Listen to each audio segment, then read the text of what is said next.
Throughout my career, I've seen hundreds of dead bodies, hundreds of shooting victims, stabbing victims, victims of domestic assault. People assault us, shoot at us, just because of the color of our uniform, the badge that we wear, and what we represent. Has there ever been a time when you thought that this was going to be your last day? After the riots in 2020, there was something that just snapped in my head, chemical imbalances. And there came a point where I'd rather kill myself than go to work.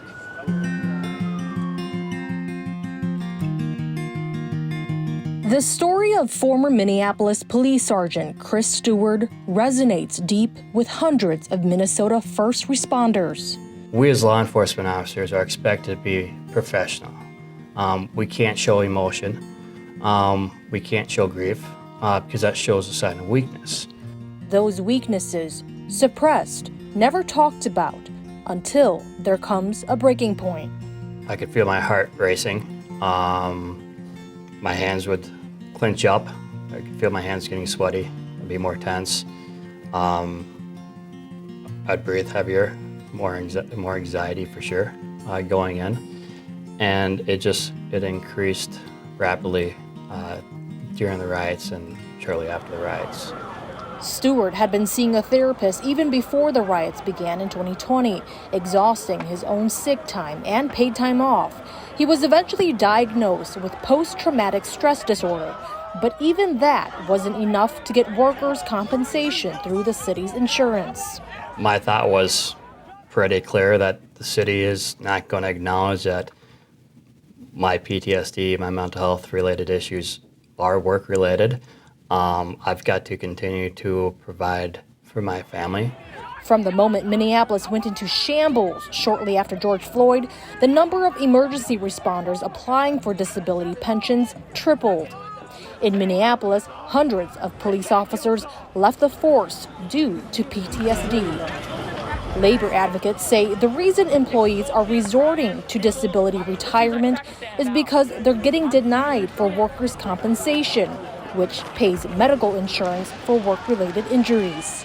I would estimate probably about somewhere between 95 and 98% of all cases involving first responders with a diagnosis of PTSD are denied by the workers' compensation insurers. Jen Yackley's firm represents most PTSD claimants statewide. They can be not denied for any number of reasons. Most commonly, it's that the work comp insurer disputes that the diagnosis is post-traumatic stress disorder, or they take the position that that it's not work-related or that it's some condition other than post-traumatic stress disorder. As police agencies deal with unprecedented PTSD retirements, local governments are feeling the financial strain. Doing nothing this year is not an option. The current system is not working well for anyone, for employers or employers alike, and we need to work together to find solutions. Representative Jamie Long sponsored a bill that he says would save local governments millions of dollars by requiring most responders to undergo treatment before becoming eligible for duty disability. It would also pay medical costs for those already receiving disability payments.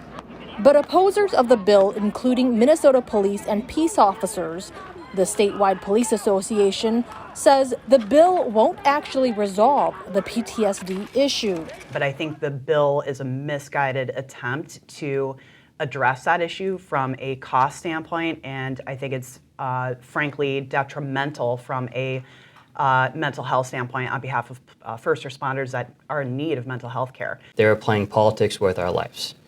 If this bill passes the way that is currently sitting, you'll have more first responders commit suicide because it is easier for them to take their own lives than it is for them to go through the whole workman's comp process.